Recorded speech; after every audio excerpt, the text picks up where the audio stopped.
안녕하세요. 오늘은 데미안 7강을 공부하러 왔습니다. 오늘의 주제는 예수 옆에 매달린 도둑 이야기입니다. 예수가 십자가에 매달렸을 때 도둑 두 사람도 함께 매달리죠.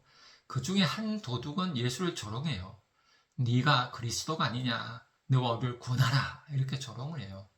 또 한 도둑은 이 도둑을 꾸짖으며 말해요. 우리는 죄값을 받아 마땅하나 이 사람은 예수죠. 이 사람은 잘못이 없다고 고백하면서 예수께 주여 당신의 나라에 임하실 때 나를 기억해 주소서라고 간청해요. 그러면 누가 앞으로 구원을 받을까요? 기독교 입장에서는 당연히 회개한 도둑이죠. 그러나 이 데미안에서는 어때요? 데미안은 끝까지 회개하는 도둑을 긍정적으로 생각을 해요. 왜 그럴까요? 바로 데미안은 이렇게 생각하는 거예요. 스스로의 길을 끝까지 고수한 자유로운 인간, 이렇게 봐요. 자신의 길을 가는 거란 거죠. 그래서 우리가 내 안에서 솟아오르는 것으로 가는 거, 이것이 데미안의 제일 서문의 앞에 나온 글이죠. 내 안에서 솟아오르는 것 사는 것이 왜 그리도 힘들었던가. 그죠? 그러니까 솟아오르는 거 살다 보면 잘못할 수도 있고 잘 수도 있죠. 그러나 끝까지 어때요? 내 길을 가는 자만이 어때요? 자유로운 인간, 끝까지 끝내는 구원을 받는다고 봐요.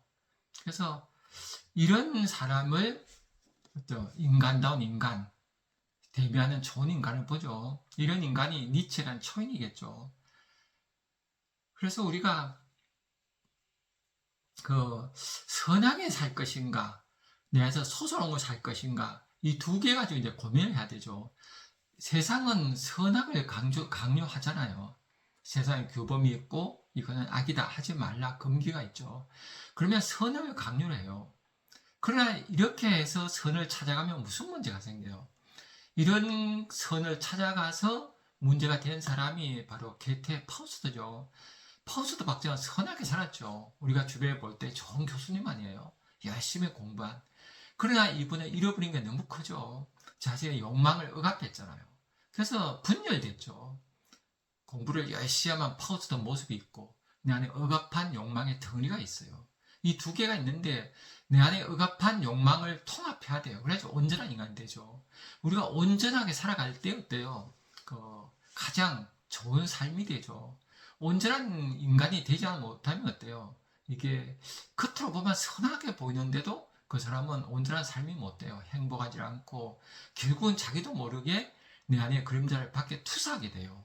내 안에 악마를 밖에 있다 그래요. 그죠? 이 욕망을 억압한 파우스트는 어떤 사람을 막 미워하겠어요. 막 욕망대로 사는 사람 막 싫어하겠죠. 그죠? 저 비도덕적인 타락한 자들 막 그러겠죠. 그래서 이렇게 해서 이 세상은 남들을 막 욕하고 비난하는 이유가 그러니까 투사인 경우가 너무 많아요. 그래서 내 안에서 솟아오른 걸로 산 사람이 예를 들면 그 습관을 예를 들 수 있다 보거든요. 습관은 어때요? 한 나라의 왕자였잖아요. 그러면 당연히 그 왕위를 잇고 좋은 왕이 되는 게 이 사람이 갈 길인데 그는 그죠? 선하게 사는 길이죠. 솟아오른 걸 살기 위해서 이제 밤에 왕궁을 도망치잖아요. 도망쳐서 이제 해탈해서 부처가 돼요. 이렇게 하면은 어떻게 보면 잘못 살았는데 나중에 그 부인과 그 자식들 다 이렇게 석가한테 귀해해요. 그러니까 이거는 어때요? 멋진 삶 아니에요? 진정한 인간의 해방의 길로 가잖아요. 그래서 소설한 걸 살아야지 결국 나도 좋고 남도 좋은, 그죠? 향기가 나는 사람이 되어서 세상에 향기를 주는 사람이 된다고 봐요. 그래서 각자 개성있게 살아야지 이 세상 아름다워요. 개성있게 살면 남과 비교 대상이 아니에요. 난 이렇게 아름답고 너는 그렇게 아름답고 다 아름다운 사람들이에요. 평화로운데 개성을 강요하지 않고 어떤 하나의 가치를 가지고 이게 선이다 하면은 그 사회는 이제 생존이 돼요. 계속 싸우죠. 우리나라 학교가 왜 이렇게 막 서로 애들 미워하고 그래요. 싸우고 왕따 생겨요. 바로 하나의 가치가 지배하잖아요. 돈이 지배하고 성적이 지배하고. 그러니까 사람들이 전부 스트레스 쌓여요. 그래서 약한 자를 공개하다 보니까 최고의 약한 자가 이제 왕따가 되는 거죠. 그래서 우리는 계속 있게 살아야 돼요. 쉘링이라는 그 철학자 이런 말이 었죠 사람마다 개성, 재능, 천부적 소질에서 차이를 보인다. 각자 다르다는 거죠.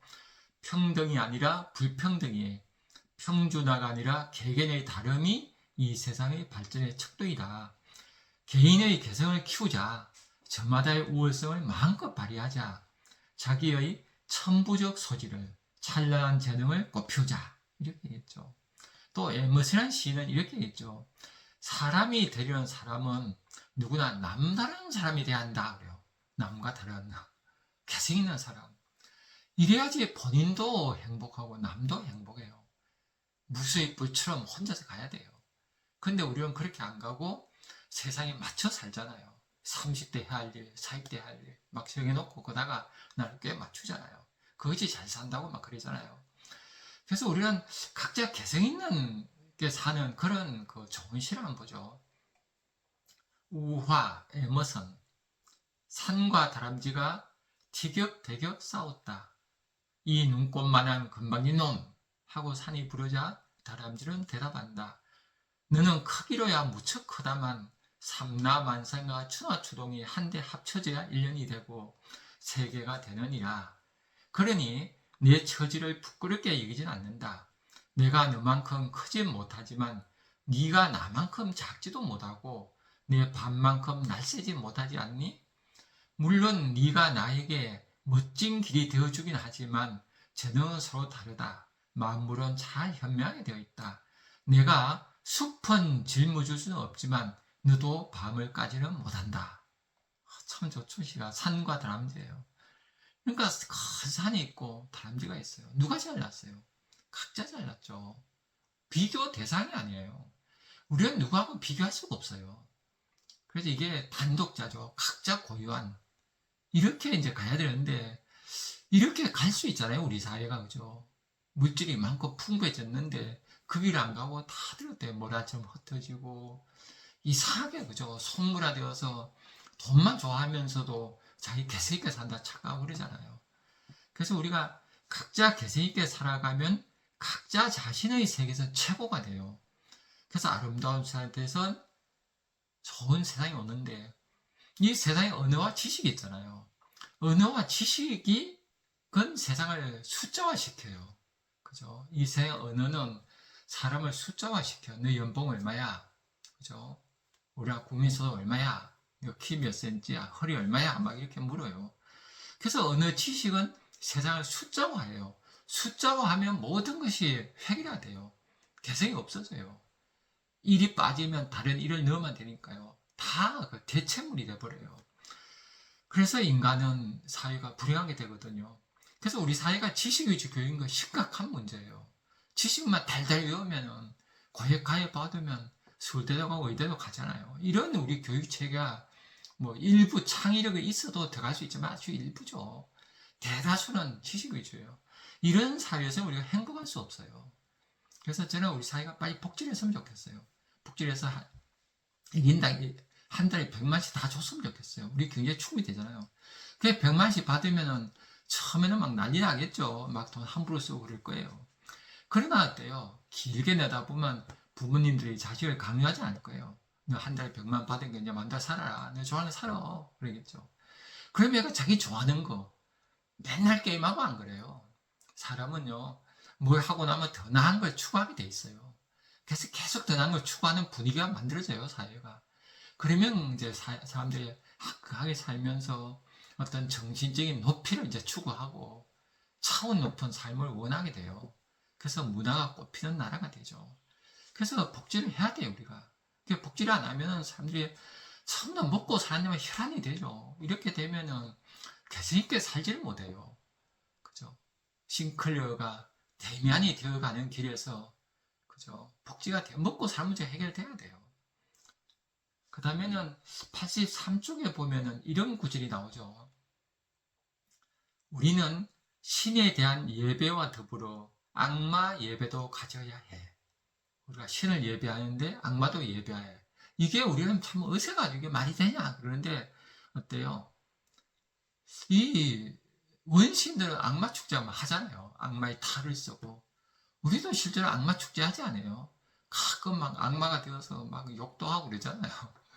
막 그죠? 그렇게 해서 악마 축제 해요. 술 마시고 막 고르고르 소리 지르고 악마가 되잖아요. 이렇게 해서 우리는 그 세상에 선이 생기면은 악이 생길 수밖에 없어요. 억압된 거는 언니가 튀어나오게 돼 있어요. 그래서 우리는 악마라는 게 이 세상 어디서 있는 게 아니라 억압된 나가 악마다, 이걸 알아야 돼요.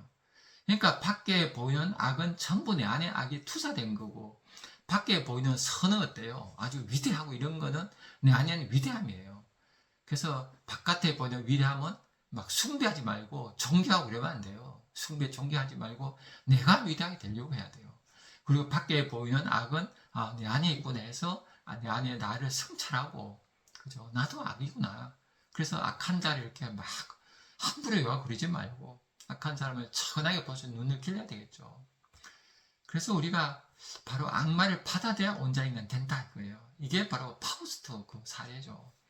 그 다음에 또 좋은 악마의 문제를 다룬 그 책이 지킬 박사 화이드죠. 그 지킬 박사는 어때요? 사회적으로 아주 존경받는 그런 인물이에요. 우리 주변에 보면 그런 사람 있잖아요. 아주 누가 봐도 좋은 사람. 누가 봐도 좋은 사람을 공자님은 향은이라서 싫어했어요. 저도 다 좋아하는 사람 싫어요. 그러면 그 사람은 뭐 안에 억압한 게 있어서 그래요. 저절로 멋있어야 되는데 막 억압해서 멋있어진, 그죠? 막 큰 짐을 지고 있는 듯한 얼굴 표정 그러면 안 좋죠. 그 지킬 박사는 사실 존경받는 인물이에요. 그러다 보니까 내면에 어때요? 내면 깊은 곳에서 사회적으로 허용되지 않는 욕망과 충동을 억눌려 왔어요. 그 두 개가 있는 거죠. 두 개의 영혼이 있는 거예요. 그 지킬 박사는 약을 먹고 하이드로 변신을 해요. 그래서 하이드가 되어서 방글에 나가서 막 그 소녀를 짓밟고 사람도 살해하고 막 악마가 되는 거예요. 그리고 이제 또 깨어나면 이제 뭐 어때요? 다시 이제 지킬이 되는 거죠. 그래서 이게 지킬과 하이드 두 개의 삶을 살아요. 근데 이제 그 약 효과가 자꾸 떨어져요. 그래서 하이드로 변해버려요. 쉽게 하이드로 막 변해. 약 안 먹어도 이제. 그래가지고 나중에 통제가 안 돼요. 그래서 나중에 지킬이 자살해요. 자살하니까 하이드도 같이 죽는 거죠. 그래서 우리가 이 이야기는 뭘 말하는가만 하이드 하는 게 어원이 히든에서 왔다 그래요. 숨긴 거. 지킬 박사는 우리가 생각하는 사회적 그 페르소나, 에고죠. 사회적 인정받는 내 모습이 바로 지킬 박사고, 인정받으려다 보니까 억압해야 돼요. 억압한 게 하이드예요. 그러면 우리는 어떻게 살아야 돼요?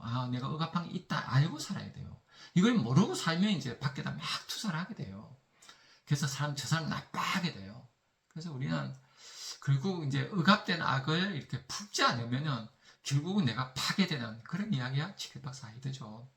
그래서 원시인들은 그 종교나 샤머니즘에 의해서 악마, 정령, 파괴적 힘을 배제한 거 제의지로 수용을 해요. 그래서 풍요와 재난, 생명과 죽음을 함께 다루고 의해서 악령도 달려고 숭배를 해요. 악마도. 이렇게 해서 악마를 받아들이는 것은 단순히 어둠을 찬양한 게 아니라 인간 전체성 회복의 길이다. 이렇게 이해하면 되겠죠. 미셸 푸크가 그런 얘기했죠. 너의 광기로 하여금 이성을 감시하게 하라. 참 멋있죠. 우리 이성적인 거. 뭐 잘 판단한 거 이성이잖아요. 이런 이성을 광기로 하여금 감시하라는 거예요. 내 안에 광기. 그죠? 이렇게 해서 광기는 어때요? 나도 모르는 어떤 에너지 힘 같은 거잖아요. 그래서 이 나 안에 있는 알 수 없는 그 힘에 의해서 내 이성을 감시해야 돼요. 내 이성이 제대로 돼 있나? 그죠? 이렇게 해서 그 내가 이성적인 삶을 살려고 노력하고 애쓰고 하다 보면 잘못돼요. 그러다 보면 잘 살는데 파멸돼 버려요. 그래서 미셸 푸크렌이죠. 잘 산다고 하는 그런 사람들이 상식 이웃을 감금한다 그래요. 그러니까 상식적인 사람이 자기도 이웃을 감금해요. 어떤 틀을 갖고 막 재버리잖아요. 그래서 우리가 안에서 솟아오른 것으로 살아야 진정으로 세상에 산다. 안에서 솟아오른 것으로 살아가려면 선악을 통합해야 한다. 그래서 우리는 우리 안의 악을 인정하고 살아야 잘 살 수 있다. 이런 주제가 되겠죠. 그리고 이제 85째 이런 말 나와요. 생각이란 우리가 그걸 따라 그대로 사는 것만이 가치가 있어. 우리가 생각이라는 게 따라 사는 것만이 가치 있다고 이렇게 데미안이 얘기를 해요. 우리는 생각을 하는데 너무 헛된 생각을 많이 해요. 자신이 그죠 막 미화시켜 이게 락강으로 하면 상상계의 흔적이죠. 내가 나를 상상한 게 나예요. 거울에 비친 나를 보듯이 세상 생각 내 이미지를 나라고 착각을 해요. 그래서 멋있다고 착각해서 사람들 함부로 막 훈계하고 비난하잖아요. 그래서 우리가 선악을 통합한 생각만이 좋은 삶을 이끌어요. 그런 시를 보죠. 직박구리, 거진화. 어떤 시인이 꽃과 나무들을 가꾸며 논이는 농원을 갔었어요. 때마침 천지를 환하게 물들이는 살구나무 꽃가지에 덩치 큰 직박구리 한 마리가 앉아 꽃의 꿀을 쭉쭉 빨아먹고 있었죠. 곁에 있던 누군가 그것을 바라보다가 꽃가지를 짓누르며 꿀을 빨아먹는 새가 잔인해 보인다며 허이 허이 쫓아버렸지요. 아니 그렇다면 꿀이 흐르는 꽃가지 앉은 생이 꿀을 빨아먹지 않고 뭘 뭐란 말입니까? 이렇게 이제 시인이 노래를 했죠. 이런 기절 나오죠. 곁에 있던 누군가 그것을 바라보다가 꽃가지를 짓누르며 꿀을 빨아먹는 새가 잔인해 보인다면 이런 사람 많이 생각하지 않아요. 쫓아버렸죠. 그러니까 시인이 이렇게 하죠. 시적 화자가. 아니 그렇다면 꿀이 흐르는 꽃까지 앉은 생이 꿀을 빨아먹지 뭘 뭐란 말입니까? 우리가 이제 생명에 대한 사랑이라는 생각까지 이러잖아요. 근데 어때요? 이 세상은 어때요? 약육강식일까요? 생명을 나누는 관계일까요? 이 우주 전체로 보면 어때요? 하나의 그 살을 나누는 거죠. 사자가 얼룩말을 먹지만 약육강식으로 보면 그래 보여. 그것만 보면. 그러나 또 사자는 딴 게 또 먹잖아요. 파리가 먹고 모기가 먹고 그죠. 죽으면 벌레가 먹고 얼룩말은 또 풀을 먹고 전체 생태계 입장에서 보면은 생명을 나눔의 잔치예요. 아주 숭고하고 엄숙하고 아름다운 나눔인데 어떤 부분만 보고 생각하면 약육강식이에요. 그래서 우리는 그것만 보고 막 약육강식 정당하잖아요. 강자니까 약자니까 밥이야 막 이러잖아요. 그래서 우리는 감각 덩어리, 살 덩어리가 돼야 된다 봐요. 내 감각을 다 잃었고 살 덩어리가 되어서 걸어가면 천나무하고도 하나가 되고 구름하고도 하나가 되고 바람하나 되고 그럴 때 우리는 나눔이란 걸 알죠. 아 나도 죽어서 시체가 되어서 어때요? 저 지령이한테 내 살을 나눠줘야지 이런 생각이에요. 다 그 먹히지만 먹는 관계, 먹는 관계지만 먹히는 관계 이런 먹고 먹힘이 하나인 거 이렇게 이제 되는 게 우주의 원리인데 우리는 자꾸 약육강식을 보죠. 그래서 이런 거를 이용하는 게 생명정책이 근데 생명을 이용해서 그죠. 병에서 태어나고 병에 죽게 해서 끝까지 사람을 이렇게 이용하는 거 이게 이제 우리가 참혹한 정치죠. 그래서 우리는 생명이라는 걸 넓게 보는 힘이 있어야 되겠죠. 예, 감사합니다.